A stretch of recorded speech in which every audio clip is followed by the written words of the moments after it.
The first sign wasn't a message, or a lipstick mark, or some careless confession. It was the silence that grew teeth and started chewing through nights we used to spend laughing over burnt pasta and cheap wine. The city outside our window hummed with its usual neon insomnia, buses sighing at red lights, rain stroking the glass in long, tired fingers. Inside, our apartment learned how to hold its breath. The dining table stayed set for two, but one plate always cooled untouched, the steam dying like a promise that had lost its will to rise. The chair opposite me began to look like a shape left over from a person, as if her warmth had slipped out of it and kept going, down the hallway, into the street, into a life that had made a decision I wasn't invited to witness. That was how it began, with a fork set at the edge of a placemat, angled like a question I didn't want to ask.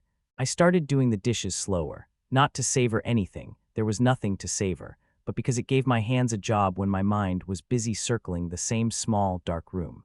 I listened for her key, I listened for her footsteps, the way you listen for thunder when you've already counted to 10. She texted she'd be late. Deadlines, she wrote, the word tapping a little bruise in my chest each time it arrived. I told myself not to be ridiculous. I told myself that love is allowed to be tired, to be quiet, to be busy.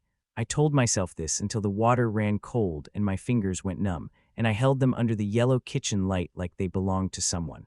The distance wasn't sudden.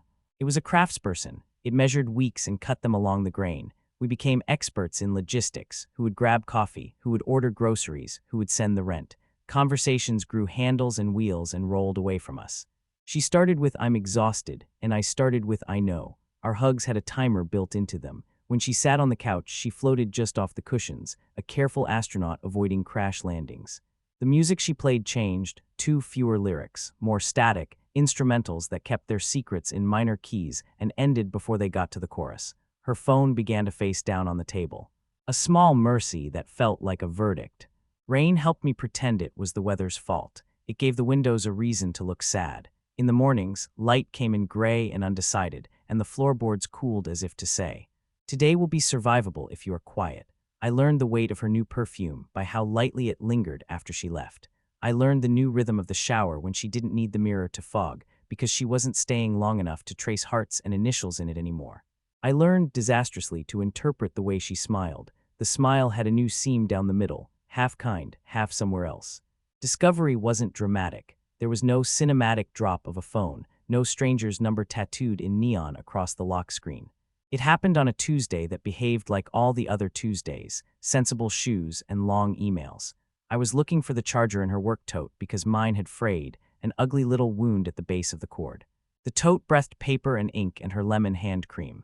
Beneath a notebook that still wore the indent of her hurried handwriting, there was a receipt. It was folded small, the way you fold something you intend to forget. A restaurant we had never gone to together. 2 glasses of Chianti, a dessert we joked about ordering, but never did because we said we were trying to be good. A time stamped late on a night I remembered eating alone, with the television talking at me like it had given up trying to be interesting. On the back of that receipt was a mark, just a mark, like a check or a small arc. It might have been a doodle, it might have been nothing at all, but the air shifted. Objects in the room held still in a new way, as if to avoid startling me. I put the receipt back, I closed the tote. I went to the sink and turned on the tap, and the water roared as if it had been waiting for an excuse to be loud. I rinsed a plate that had already been rinsed. I laughed once, a sound that didn't belong to me, and then my mouth forgot how to do it again. That night she came home in the middle of the rain's patient speech, hair damp and eyes bright in that way that says a story is already inside you and bursting to be told. But she didn't tell it to me. She kissed my cheek like she was visiting a city she used to live in. "Long day," she said, and went to the bedroom, and I followed the sound of her zipper and the soft thud of her shoes and the mirror's tiny gasp when it saw her. I stood in the doorway. "How was your dinner?" I asked, and I meant to say something else, something casual, something harmless, but my mouth chose that, and the room decided not to help me. She paused just a half beat. Then she smiled the new smile, all seam and no thread. "Oh, work thing," she said. "We grabbed something near the office, nothing fancy." The truth sat down with us and crossed its legs and waited to see if I would introduce it. I nodded. I said good, as if she'd passed a test I had no right to give. When she turned away to unclasp her necklace, the clasp flashed like a tiny moon in the bathroom light. She saw me in the mirror and held my gaze in that reflective world where everything looks farther away. "You okay?" she asked. There are 1,000 answers to that question, and the wrongest of them is yes. I said yeah, because that's the answer you give when you haven't calibrated your voice to grief yet. It takes time to get the pitch right. She came closer and touched my arm, and the touch felt like a handshake with a stranger who has your lover's hands. This is the part where I explain how I knew, how certainty arrived like a gavel, but it didn't. What came was a low tide that didn't return, a chair that stayed empty even when someone sat in it, a silence that smirked because it understood me better than I understood. Days folded. I learned the weather reports by taste. The receipt found a place under the refrigerator magnet that held our grocery list, as if it belonged among bananas and detergent. I tried to become a person who did not inventory smiles, who did not read text bubbles like tea leaves. I failed. One evening, when the city's neon was busy scaring the dark away, her phone vibrated across the table until it almost found the edge. She reached for it. Her thumb moved with muscle memory. A message preview flashed, a name I didn't recognize, followed by a half sentence that didn't try hard enough to hide. Last night, it began, and then the screen sealed itself. She didn't look at me. She didn't have to.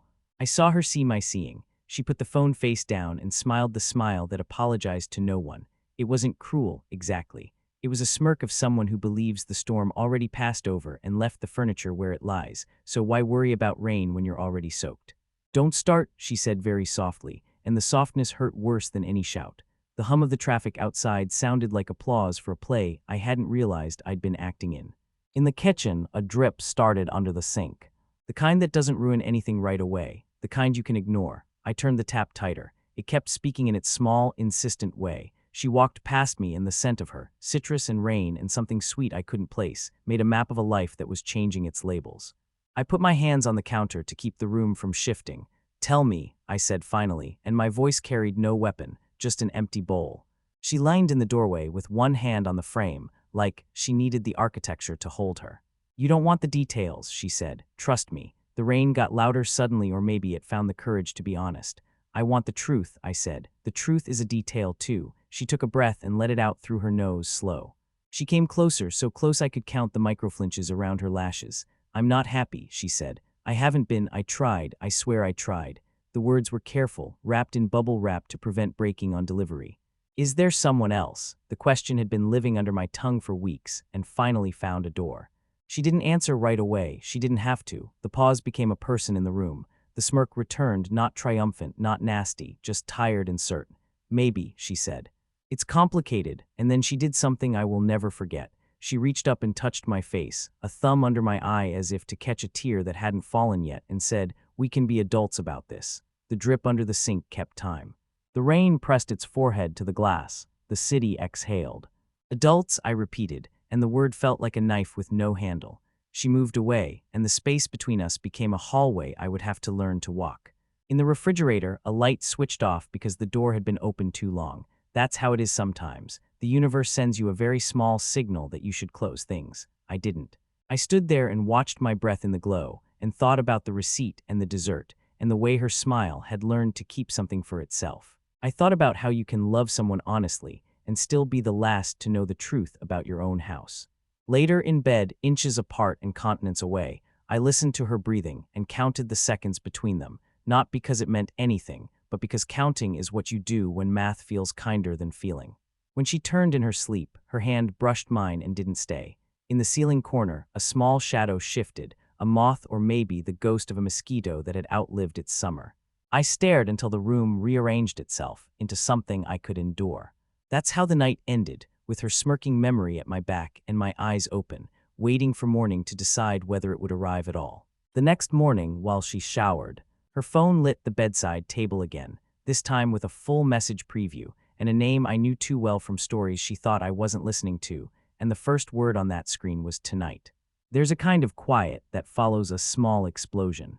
Not the fireworks kind, no color, no smoke, just the sound of a picture frame settling back onto the nail after the wall has trembled. That was the quiet in our apartment after the message that said tonight, and the name beneath it that made my stomach agree with gravity in a sudden, definitive way. His name was Elliot. I'd heard it before in the harmless way people offer colleagues into conversations to prove their days were real. Elliot had a dog that hated rain. Elliot ordered his coffee black. Elliot was brilliant, she'd said once, her eyes widening a fraction like a window opens when you want the smell of cinnamon to travel. The mind is good at furnishing strangers. I built him from adjectives and guesses. I put him in shirts that didn't wrinkle. I gave him a careful laugh and clean nails. I gave him a confidence that didn't need to walk loudly to be heard. I hated him, and I envied him, and I didn't know him at all. The city outside did what cities do. It kept being itself. Buses, rain, footsteps sewing the sidewalks together, coffee steam rising from shop awnings like thoughts escaping a crowded head. I made a pot and poured it into a mug that said us, a corny gift from a vacation where we'd split sandwiches and kissed standing up because the bench was wet.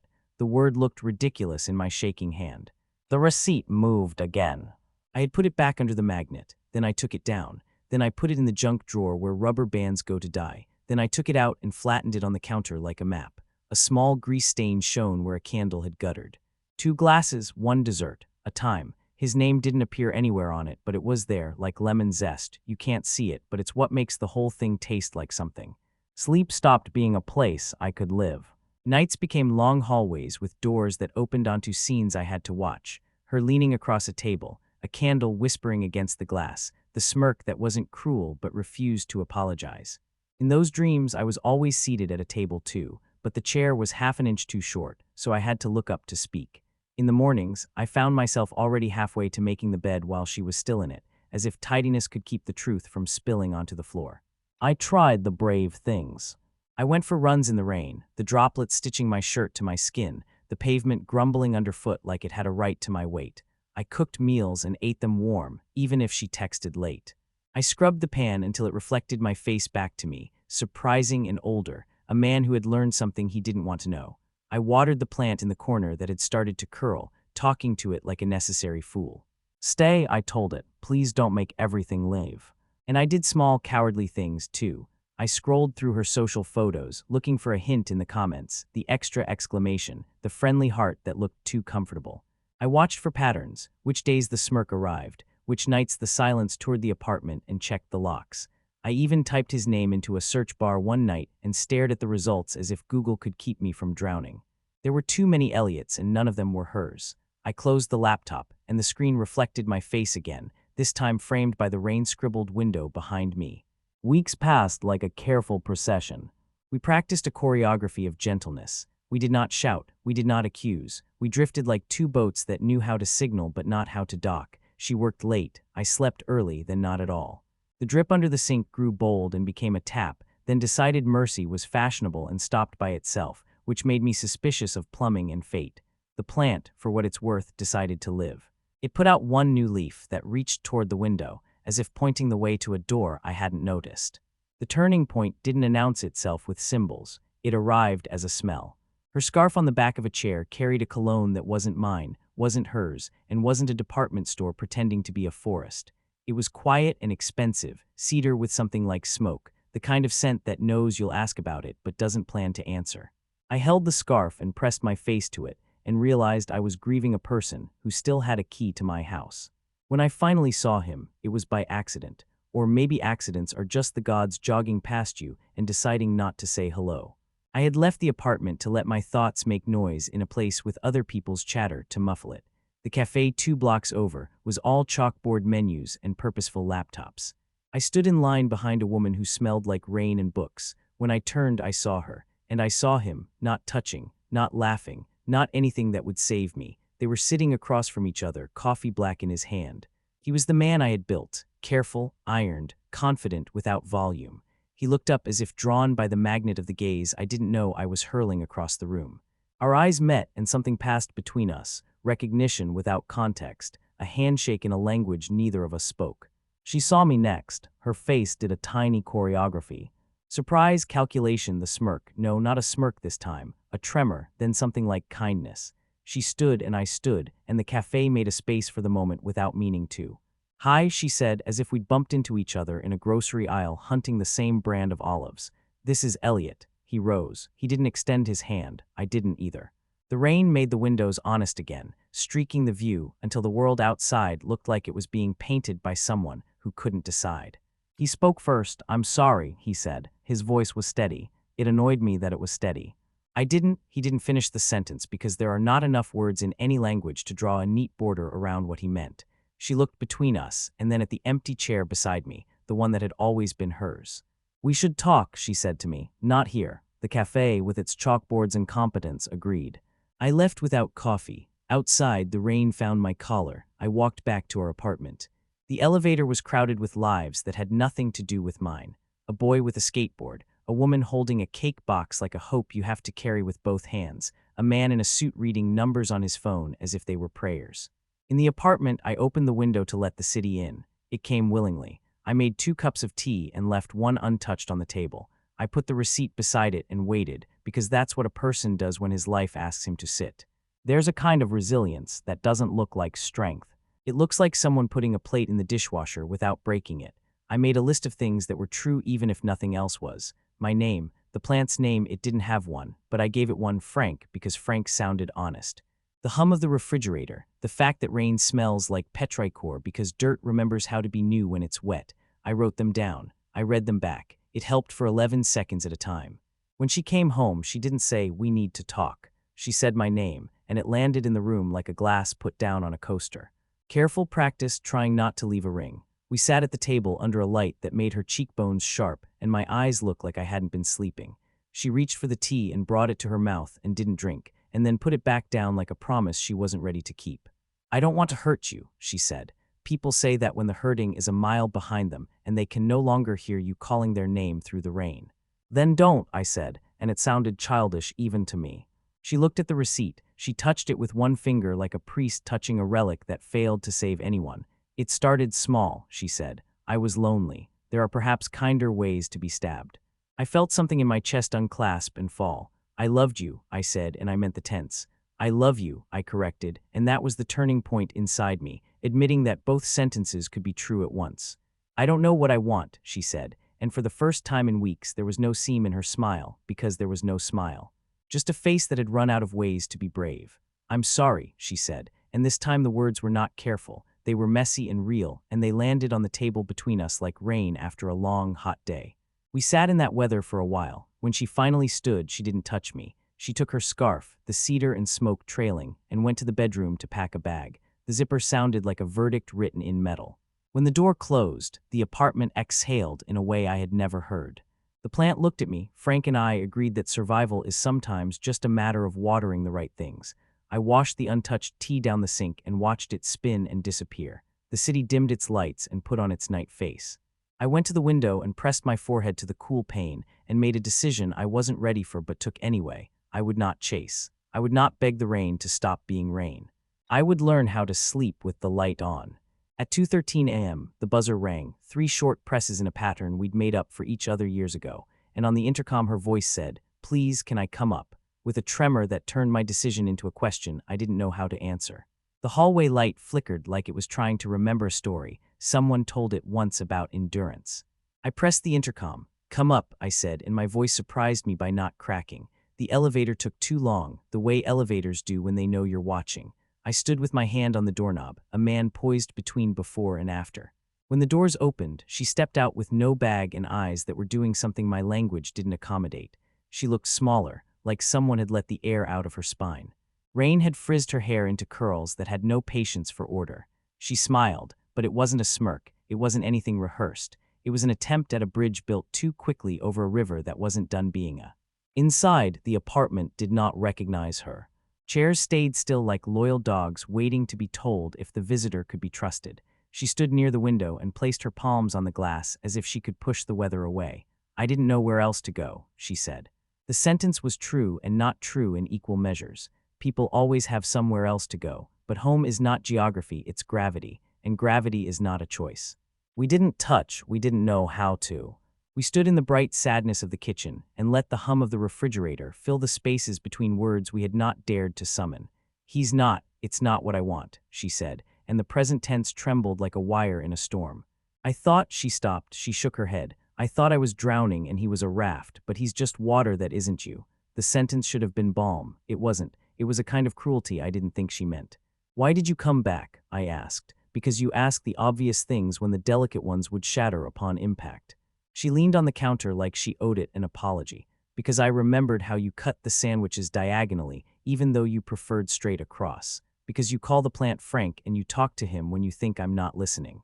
Because you leave the porch light on when you know I'm late, and you pretend you forgot to turn it off so I don't feel managed. Because I am so tired of being proud." The words landed with the sound of a late train. Pride is a tricky ghost. It shows up to protect you and ends up stealing your name. I looked at her and saw the woman I'd always loved, and the stranger she'd been for weeks, and the child she must have once been with skinned knees, and a belief that the world would give back what it took. I wanted to touch her, I wanted to leave the room. I can't unknow it, I said. I can't unknow him. The city outside shrugged and kept raining. We owed the rain a thank you. It did its job and never asked for credit. She nodded and then did something I will remember the rest of my life. She sat in the empty chair, the one that had become an outline of absence, and she folded her hands and looked at me the way you look at a sunset you don't have the right to claim a piece of. Tell me what to do, she said, not as surrender, but as an act of faith in a map we might draw together. Tell me how to fix it. The word fix bounced off the cabinets and came back dented. Fixing infidelity is a phrase that should be chased out of the house with a broom, but we are people. We try anyway. We need rules, I said, the way you say we need oxygen. No lies, no secrets, no smirks. The last word slipped out and sat there between us like a child who said something at the dinner table and realized only afterward that it might have been the wrong sentence. She winced a fraction. I'm sorry, she said. It was armor, it was ugly. I don't want to punish you, I said, but I don't want to pretend. She nodded. I'll tell him it's over, she said, and it was a promise that tasted like metal. The kind you make to spare a person you love the resentment they have a right to. Do it now, I said, surprising us both. She looked at me. Then she took out her phone and pressed a button and stared at it ringing while the room held its breath. He answered. I could hear his voice, a low murmur like a radio in a neighbor's apartment. It's done, she said. I'm sorry. Silence. Then a long exhale. Then she hung up and put the phone face down and looked at me with nakedness that had no seam in it at all. We didn't celebrate. We didn't embrace. We stood there in the small, fragile weather of our kitchen and waited to see if the air would turn breathable again. Hours slid. She told me where. She told me when. She told me who she had been while I thought I knew her. I told her about the nights I ran in the rain and pretended I was a person who could outpace betrayal. She cried quietly, like someone who has learned that noisy tears are theatrical and silent ones actually do the work. I didn't cry, not then, not yet. Sometime near dawn, the rain thinned to mist. Morning rehearsed behind the buildings, practicing its lines. She drifted to the bedroom and lay on top of the covers in the clothes she'd come in. I sat in the living room on the edge of the couch with a blanket over my knees like an old man in a winter stadium. The plant leaned toward the window, greedy for light. I wanted to be greedy for light, too. I didn't know how. When I finally slept, I dreamed of chairs. An empty chair in a restaurant with candles that sneered. An empty chair in a waiting room that never called my name. An empty chair beside a hospital bed where no one lay. I woke up with my heart pounding and found her awake, looking at me like a person looks at a house after the fire department leaves, still standing, but smelling like something you have to clean meticulously or you'll never live there again. I can't go back in time, she said.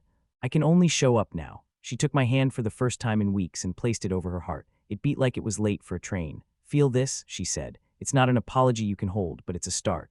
I closed my eyes and listened like the first time you realize a song you've heard 1,000 times still has a note you missed. The forgiveness that moved in me wasn't big enough to house us both. It was a seed. It asked for water. It promised nothing except the possibility of a sprout. Later, we went for a walk in the drizzle, down streets that knew our feet. The city smelled like coffee and damp wool. We didn't hold hands. We talked about weather and the bakery that had changed owners and the dog with a sweater that looked offended by fashion. It felt like trying shoes you're not sure are your size. At a crosswalk, she looked at me and said, "If you want me to go, I'll go." The light changed to walk. The sign blinked. Cars waited, kind and enormous. I didn't answer right away. At home, we stood in the doorway like people at the edge of a swimming pool, daring each other to jump. The porch light we always left on for late nights had burned out. I reached up and twisted in a new bulb, the glass smooth and ridiculous under my fingers. When it flicked on, the hallway surrendered and became ours again for a second, as if light is a key you can borrow even when you can't afford rent. She watched me and bit the corner of her lip, a habit I had loved and had grieved. "What now?" she asked. I could have said therapy, rules, timelines, accountability charts, consequences. I could have said leave. I could have said stay. Instead, I heard myself say, "Now we breathe," which is not strategy. It is survival. We stood there breathing while the city rehearsed morning, the rain finally giving up and moving on to bother some other window. Her fingers brushed mine. They did not stay. My phone buzzed on the table, an unknown number, and a message slid across the screen. "You don't know everything she's told you. We should talk." The name beneath it was Elliot. Morning arrived like a decision made by someone else. It came in pale, honest light that refused to make anyone prettier. The rain had left fingerprints on every surface. The city's Sunday voice was hushed, traffic practicing inside its throat. She was asleep on the couch, one arm thrown over her eyes as if she could keep the day out by covering the window of her face. I stood in the doorway and watched her breathe. The rise and fall did a terrible and beautiful thing to my chest. The message from Elliot glared from my phone like a dare. "You don't know everything," he'd said, and he was right in the way that sentences with ellipses inside them are usually right, technically. I made coffee. The smell stitched the room together. Frank, the plant, leaned into the light like a congregation. I thought about replies I could send. I thought about meetings in cafes with chalkboard menus and rain-scratched windows, where men with careful laughs and clean nails say things like, "You deserve the truth." I thought about the strange dignity of not needing anyone else's version of my life. The cup warmed my palms. The steam ghosted my face. I deleted the message and blocked the number. Forgiveness had nothing to do with him. She woke to the sound of the cup setting down. Her eyes found me in the morning's gray kindness. "Did you sleep?" she asked, a question with less curiosity than hope. "Enough," I said. We sat with our coffee like two travelers who speak different languages but have learned the word for weather. Outside, a bus yawned. A neighbor laughed in the hallway, late and sincere. A child somewhere insisted on being believed. "We can try," she said, not a plea, an offering, the kind you place on a table with both hands. "We can do the work, the long, boring work. I can give you my phone, my passwords, my whereabouts. I can answer everything you ask. I can wait when you can't look at me. I can fight for us even on the days you forget there is an us." Her voice held steady until the last sentence, where it tripped and caught itself like a dancer with honest shoes. "I believe you," I said. "And I don't." Two truths sat beside each other like siblings who learned to share a room. The morning light wasn't gentle. It was precise. It drew lines around what we had and what we didn't and handed me a pencil and asked me what I wanted to shade. I looked at the porch light, new and brave. I looked at Frank. I looked at the empty chair that had become a character in our marriage. Sometimes letting go is not dramatic. It's not bags and slammed doors and a cab called in the rain while the soundtrack climbs a staircase. Sometimes it's a folded shirt returned to the correct drawer and a key placed on a ceramic dish with the sound that means we will still be kind. It's a conversation that lands in a soft place, not because anyone got what they wanted, but because the theater closed for the season and we didn't know how to clap. "I can't live in the scene where you're sorry and I'm measuring you," I said finally. "I can't make a home out of audit." Her mouth trembled, and she nodded in a way that said she had been waiting for me to say this to set both of us free to mourn the right thing. "I wanted you to say it," she whispered. "I didn't want to make you the bad guy." We smiled, tired and not unloving. The word bad has never helped anyone survive their own life. We made toast. We sat at the table. We didn't talk about what was next. The quiet felt less like a predator and more like a meadow in winter. Nothing bloomed yet, but the soil insisted on being soil. She took off her ring and traced the soft, paler circle it left, and then put it back on like a rehearsal for a play that had been canceled. "I'll find a place," she said. "I'll take the blue mugs you hate." "Take the blue mugs," I said. "They'll like you better." We both laughed, tiny and real. Before she packed, we went to the window and watched the city finish waking.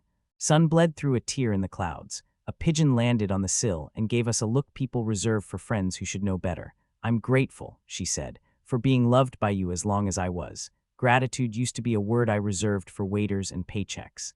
It has since learned to wear heavier coats. "Me too," I said. We let the words do their work. They are small workers, but they are unionized and stubborn. When she left, it wasn't noon yet. She took the scarf with the cedar smoke and a stack of books that had pretended not to be sad. She left the porch light on. I didn't turn it off. I stood in the doorway and watched the elevator swallow her and decided not to make this the last image in my head. You are allowed to curate your own museum. I went back inside and opened the window. The air came in like a dog who knows it's welcome now.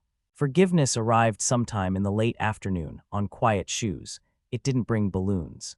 It didn't fix anything. It sat down and said, "I will live here if you let me, but I won't pay rent." I let it. I watered Frank and rearranged the books by color because order is a spell we cast when chaos keeps flirting with the furniture. I took the receipt and put it in an envelope and wrote on it, "We survived." Then I put the envelope in a box of photographs where a younger us smiled at a camera we didn't know would be cruel. The apartment was still an apartment. The world still hummed. The rain took a day off. I made dinner for one and ate it warm. I washed the plate and left it to dry without checking whether it was already clean. The chair across from me stayed empty and finally didn't look like a person-shaped wound. It looked like a chair. which is how you know you've stepped into the room called after. In the evening, I sat on the porch with the light glowing above me like a small sun that decided indoors was overrated. The street smelled like bread and exhaust and a future I couldn't predict. I didn't check my phone. I didn't rehearse speeches for ghosts. I watched the sky negotiate with blue and win. Somewhere a violinist practiced a passage and kept missing the final note by a hair. He laughed softly, then got it right. There are endings that feel like empty rooms and endings that feel like morning. This one was both. Love is not a lie. Love is not a secret. Love is not pain. Love is a thing you hold with both hands when it's offered, and a thing you put down gently when it becomes a knife. I put it down. I kept my hands. I kept the light on until it felt like the right time to turn it off, and then, eventually, I did. Quiet ending. The next morning, I woke to the smell of coffee and rain returning lightly, and in the corner, Frank had unfurled a new leaf that caught the pale light just so thin as forgiveness, small as a beginning. New leaf that caught the pale light just so thin as forgiveness, small as a beginning.